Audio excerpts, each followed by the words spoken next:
I came in with little to no money. I wanted to be an investor and I heard wholesaling. So I YouTube wholesaling. Okay, cool. So I just decided, hey, let's go wholesaling. Took me 2 years to get my first deal done. Took a long time, a lot of effort, a lot of marketing. Throughout that process, no one has ever said, hey, this is a transactional business. It does not provide cash flow. And my ultimate goal was mailbox money, cash flow. I've made money wholesaling. I lost. It takes a lot of effort because, again, once you find a property, you assign your equitable interest to an investor, you're back to ground zero. So you're starting from scratch again. Now you have to start remarketing. You have to start talking to sellers and you have to start doing all that stuff. And it takes time. People make things look easy when they post it online, but they don't really tell you, okay, it took me X amount of hours to get this. You're listening to the Guerrilla State Investing Podcast. We're not here to bruise your bananas with guru sales pitches, overrated fluff, or any other kind of monkey business. We simply provide the ground-pounding truth about what it takes to be successful in real estate. And welcome to another episode of Guerrilla State Investing Podcast. I'm your host, Brandon Magierowski. And today I have with me a former wholesaler turned commercial real estate entrepreneur, Marc Cesar. Marc, thanks for being on the program. Thanks, Brandon. It's a pleasure to be here with you guys. So today we're going to have a free-flowing conversation to talk about what Marc has going on in real estate, his journey, maybe some of his pain points that he's seeing in this competitive market. So Marc, give us a rundown of what you have going on today. So today I am pretty much working on a couple of multifamily deals. Currently looking at a 29 unit out in Fayetteville, North Carolina, which is rather a small deal. And I'm learning more about the market as Carolina is one of my target markets right now that I'm really invested in. I know from some research that Fayetteville actually took a downturn as far as employment and demographic trends are concerned, but due to the lack of the supplies of buildings being built up, but now there's a steady trend coming up with the whole pandemic that happened. A lot of Silicon Valley guys, New York City guys from where I am are migrating further towards the south. So that's actually bringing back upward trend in employments and foot traffic in those markets. So that's positive. That deal is a pretty interesting deal. So there's if I remember correctly, numbers wise, they're about 90% occupied. Definitely needs some form of repositioning to the interiors and the exterior of the building. And I think they're asking a little bit north of 1.5. And right now we're shy of 1 million. So we're trying to be more competitive with our offers because, again, right now this market is, especially this space, is very competitive when it comes to pricing due to the compression of cap rates and people, institutional dollars and, big sharks in the space are willing to overpay for properties. So that really puts a damper on, mom and pop investors like myself who are trying to get into the space and get our first deal done. So we try to be more competitive as much as we can. Yeah, man, we can attest to that too. So we're going into this as the future of us being apartment syndicators where we can go after those big 200 plus unit deals. But we know right now that, there's some low hanging fruit that they tell us, that 15, 20 unit, 25 unit apartment complex, but it's super competitive right now, even in those types of assets. And I think it comes down to the markets that we're choosing. So for us, Jacksonville, the I-10 corridor, super competitive. So even when we're looking at a small deal, and probably similar to what you're seeing up there in Fayetteville is, it's only 15, 17 units, but super competitive. We underwrite it. We're $500,000 below, the asking. So in your underwriting, what are you doing to try to get closer to that 1.5 without jeopardizing your returns? We're looking at places where we can decrease the expenses and build up our NOI. So if it means, water conservation, adding that into the budget where that drastically drops down the utilities when it comes to water and sewers, which will help build, cut that expense cost. That's something that we look into. We're not necessarily looking to cut corners, but we're looking where we can efficiently save money. to make sure that we can get those projected returns that we're pitching to our investors. Is there a call to offer coming up soon on that one? Not as of yet. I've definitely got a call from the broker who wanted to get my feedback. So I definitely have to reach out to them sometime today to. So you got the deal from a broker? Yes, I did. Okay, I got you. Is that how you're getting most of your deal flow? It's coming directly from brokers? Right now, yes, but I am definitely looking to start marketing to mom and pop investors. As again, I think a lot of syndicators are honing in on brokers, and brokers are really targeting the people that they're familiar with and that they're closing deals with to provide those pocket listings. So have to think outside the box and really dig deep into my wholesaling bag and really just start doing the driving for dollars, the marketing to mom and pop sellers just to get those leads coming in. So without giving away too many of your tricks, what's kind of the top 3 ideas you have to market to those mom and pops? Because you were a former wholesaler, and I'm assuming that was a lot of your work, was getting on the phones, in the email inboxes of these owners saying, hey, I want to buy your property. So what are you going to do on the apartment side to those mom and pops to get into their inbox or into their voicemail? Sure. Good question. So pretty much the same thing I did as a wholesale and residential side, really pulling quality lists from places like CoStar and other large platforms that provide those leads, and really fine tuning those leads and making sure that those are, mom and pop investors that has owned the building for a certain amount of time. I would say about 5+ years, maybe 7 more. And, just building that rapport relationship, let them know that, hey, I'm in this market. This is what I do. Talk to them, be personable and relate with them, and you pique their interest to see if they're willing to, if there's a need to sell, if there's a desire to eventually sell, and just keep that marketing aspect going. So eventually when they do decide, hey, we're going to sell, they'll remember that, okay, Mark approached us. He spoke to us, he was relatable and we like what he's about. Let's give him a shot. Yeah, it goes back to that networking piece. And we found actually our team is about to close on a small deal down in South Louisiana in June. It's just an 8-unit deal. But the way we found the deal was that we finally started telling people what we were up to.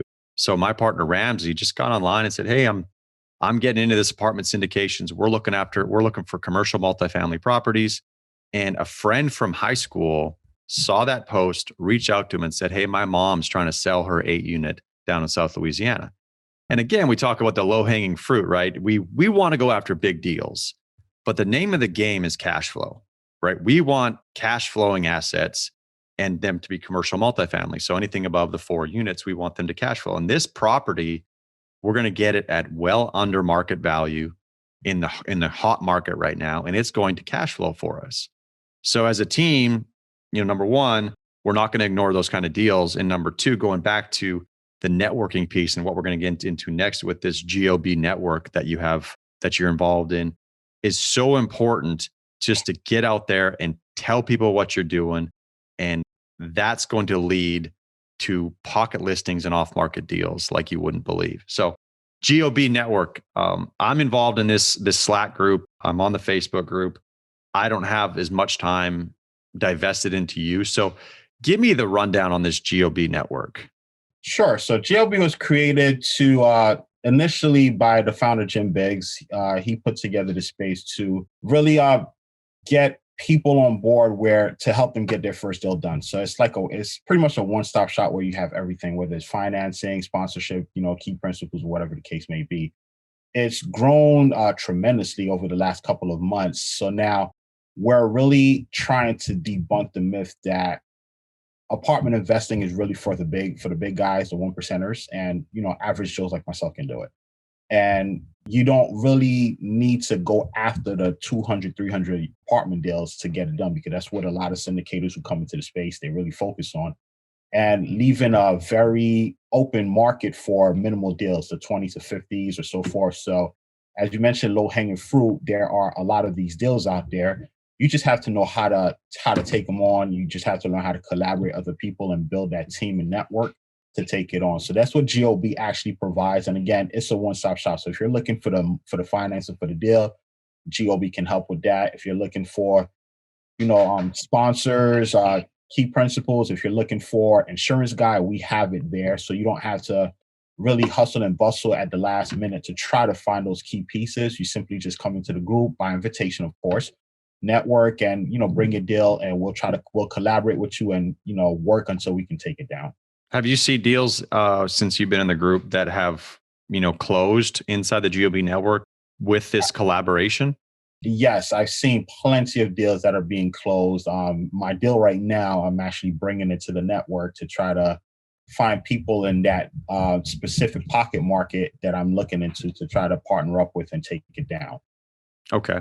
What does GOB stand for? It stands for Good Old Boys. The Good Old Boys Network? Good Old Boys Network. I got you. Okay. Is there females inside the network? There are a lot of females. So it's this is woke culture. This is woke culture where people got to be upset about this. Well, it's the understanding behind the name is, again, it typically is the good old boys who really navigates the space.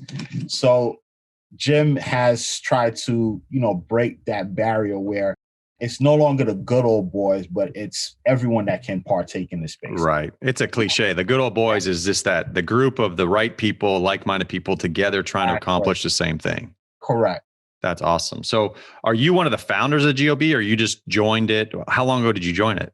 I joined the GOB early, I would say mid-January this year. Mm-hmm. I am not part of the founding team. This has been, this predated before I even knew about apartment investing. But I think that's the best move I've ever made.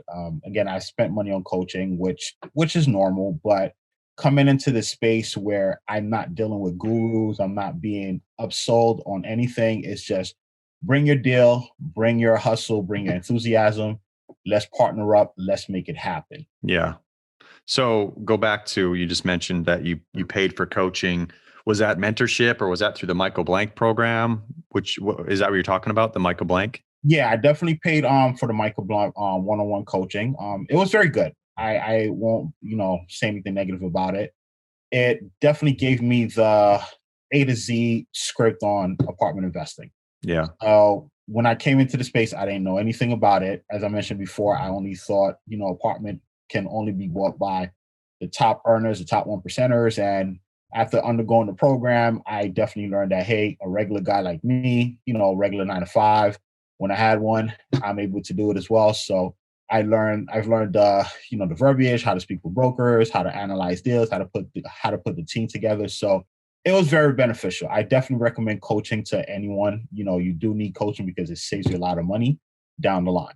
Yeah, I would recommend that boot camp scenario as well for, someone like you came from a wholesaling background, you wanted to get into apartment investing and you said, like me, I drive by these apartment complexes and go, how the hell are people buying these? Like, do you think someone's just stroking a check for 30 million and saying, there you go? Maybe some of them, but for the most part, I was like, surely they've got to have some investors involved in this. And we came across the Neil Bawa boot camp up in San Diego, California. And I flew up there with my partner, Ramsey. We did the 2.5-day boot camp. And like you said, what it was the verbiage, everything you need to know from A to Z on how to do it. But for us, most importantly, it was the confidence to say, we can do this. Like, this is very executable. It's going to take time. It's going to take a lot of effort, but this is very realistic for average Joe people like us that have smaller deals. We have some, a 3-unit, a 6-unit here, a single family home here. And to go bigger, it's very doable. But, and I kind of said this on one of my podcasts the other week, I was on this shit is hard. It is not. You go to these boot camps and sometimes they make it sound like, yeah, just take all this information and you'll be closing on something in 3 months. It doesn't work like that. And I think you can attest to that. Yeah. This is a long haul for people like us, but I'm willing to take the ride. I think it's going to be super beneficial 5-10 years from now if you just stick with the plan that you have. Correct. I agree. Okay. Yeah. Just to add on to what you're saying, it's not for the faint of heart, because I actually learned that Grant Cardone, someone told me this not so long ago, that it took him 3 years to get his first deal on the apartment side. So, many people will find that, hey, if it doesn't work in 1 week or in a year, I just drop it. But again, multifamily, you have to ride it out. You have to stick to it and keep doing what you're doing every day. Be consistent, and eventually, you'll strike gold.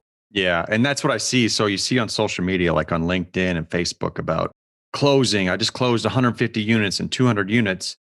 And you sit there and you go, man, how are these like, man, that's awesome. That guy must have just done that overnight. And it's like, no, you don't see the backstory of that, what it took for that team to actually be able to post that closing online, because it could have been 3 years, 5 years, 2 years, and day in and day out of networking and putting in LOIs and getting rejected and putting in another LOI and getting rejected. So now when I see those posts and I understand it, I'm very congratulatory to these people, because I'm assuming that there was a grind to get to that close. Exactly. I agree. Totally. Yeah. So let's dial back to your wholesaling days real quick. What can you tell people about wholesaling, and why did you get out of it? Wholesaling, like why commercial real estate, and why not just stick with wholesaling? Wholesaling to me is transactional. If that's something I never knew, no one ever told me about it, I decided to get into wholesaling. I came in with little to no money. I wanted to be an investor and I didn't know what to do. So I heard wholesaling. So I YouTube wholesaling. I attended Rich Dad Poor Dad wholesaling. Okay, cool. So I just decided, hey, let's go wholesaling. Took me 2 years to get my first deal done. Took a long time, a lot of effort, a lot of marketing. And again, throughout that process, no one has ever said, hey, this is a transactional business. It does not provide cash flow. And my ultimate goal was mailbox money, cash flow, passive income. And I quickly, I've made money wholesaling. I've lost, all fine and dandy. But it takes a lot of effort because, again, once you find a property, you assign your equitable interest to an investor, you're back to ground zero. So you're starting from scratch again. Now you have to start remarketing. You have to start talking to sellers, and you have to start doing all that stuff. And it takes time. And it's not, people make it look easy. Again, as you mentioned before, people make things look easy when they post it online, but they don't really tell you, okay, it took me X amount of hours to get this. And I'm a firm believer, I want to do something in a short amount of time and get greater results, opposed to, just doing something, for a crazy length of time and getting very minimal results. So I decided to pivot away from wholesaling because, again, 2020 came, no one expected the pandemic to happen, and my business completely tanked. Leads were dry, people were not selling. It just got hard, and I had to really sit back and say, you know what? This is really a transactional business. I'm not making any money. I'm not bringing in income. I need to do something else that's going to provide for my family. I need to do something that's going to upkeep me and get me closer to my goal. And multifamily just really rang the bell. And everything just started pointing back to apartment investing. And I decided, you know what, I need to make that full-fledged, take a leap of faith and immerse myself into it. And I did ever since. Have you invested in any apartment deals as an LP on the limited partner side? No, I have not. Again, I like to be active, and a lot of people that I speak to, experienced syndicators, they always tell me, hey, you should invest as an LP because you get to see even though you're not actively partaking in the deal, but you see more from behind the curtain what's really going on. But I'm more of a hands-on guy. I like to get down and dirty. I like to really get to the nitty-gritty. So I decided to become more active opposed to passive. Yeah. Well, our team's the same. Like our team's kind of the same mentalities. We want to be on the GP side. We want to be active. We want to be running the business, running the asset management. But for me, it's more of a capital issue right now. I would invest as an LP, but the second that I invest my $50,000 or my $75,000 as an LP, I've just depleted the fund that I have set aside for my first deal as a GP. Correct. So it's kind of that balancing act. But we also have a partner on our team, Chris, that he's invested as an LP on 7 or 8 deals already. And he did the he did Brad Summerrock, the Brad Summerrock boot camp. And that was 3 years ago. So he's been trying to land his first deal as a GP for 3 years. But along the way, he's invested in 7 or 8 deals as an LP. But he was able to do that because obviously there's some capital there for him to give to those deals. But for our team, and maybe for you as well, is I only have a limited amount of capital. I'm just a middle-class working guy who saved $50,000 waiting for our first GP deal to take place.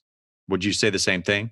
I completely agree. I wouldn't invest. I wouldn't tell anyone to if you know you have, just take you for an example, if it's your last $50,000 and you know you desperately need that to live, emergencies happen every day, and you know you need that to survive. I wouldn't say jump on as an LP because again, you know, your money's tied up. You're not sure, you know, there's a lot of uncertainty. So it's best to go on the GP side. But if you have a comfortable cushion, you know, you have $100,000 and you say, hey, I could forego 50,000.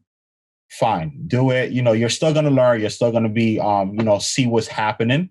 And again, speaking with a lot of people in the space that has started off investing as an LP, they always tell me, hey, listen, I become a better general partner just by being an LP because I get to see a lot of what's going on. So now when I transition, I know what to do. But for guys like us, again, you know, we're rebuilding, where we don't have that, I guess, that safety cushion.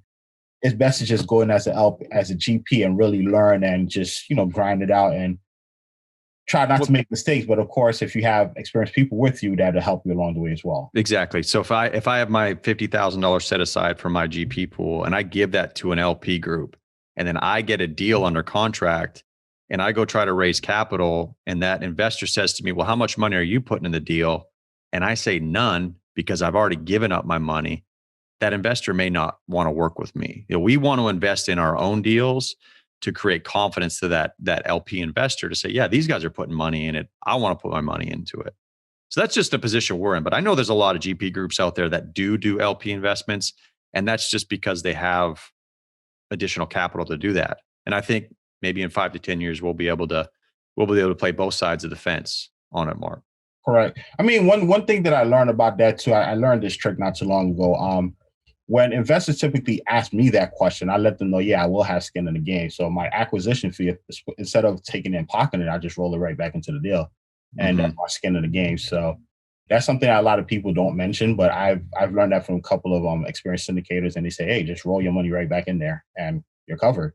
Yeah. All right. Well, last few questions here for you.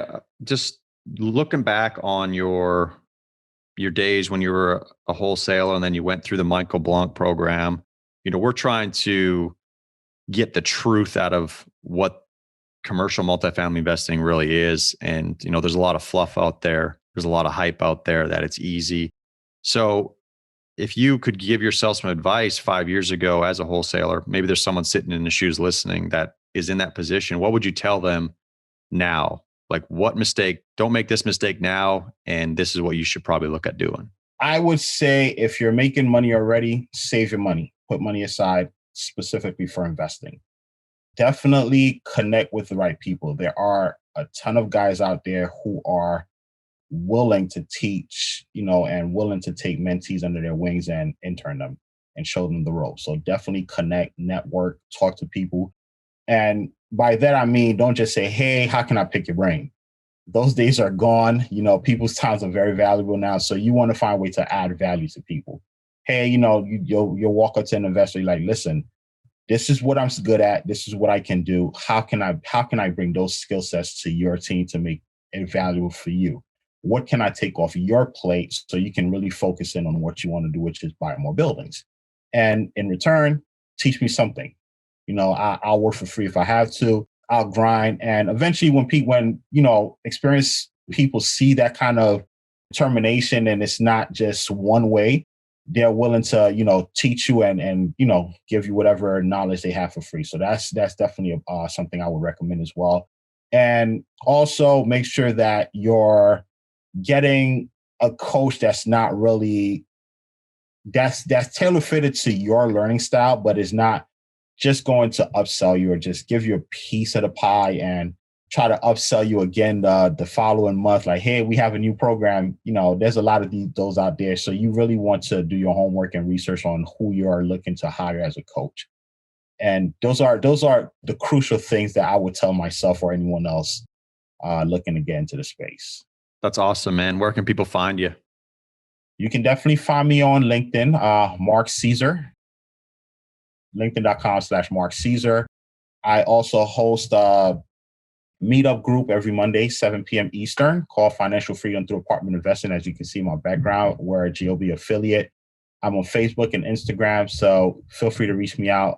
Reach out to me. Email mcesar50@gmail.com. I'll be glad to answer any questions. I'll be glad to, just share my knowledge and my resources. Mark, appreciate your time, man. All the best. Thanks, Brandon. I appreciate it, man. All right, buddy. Thanks for listening to the Gorilla State Investing Podcast, where we give you the ground-pounding truth about what it takes to be successful in real estate. Learn more at realfocus.org/Gorilla State Pod.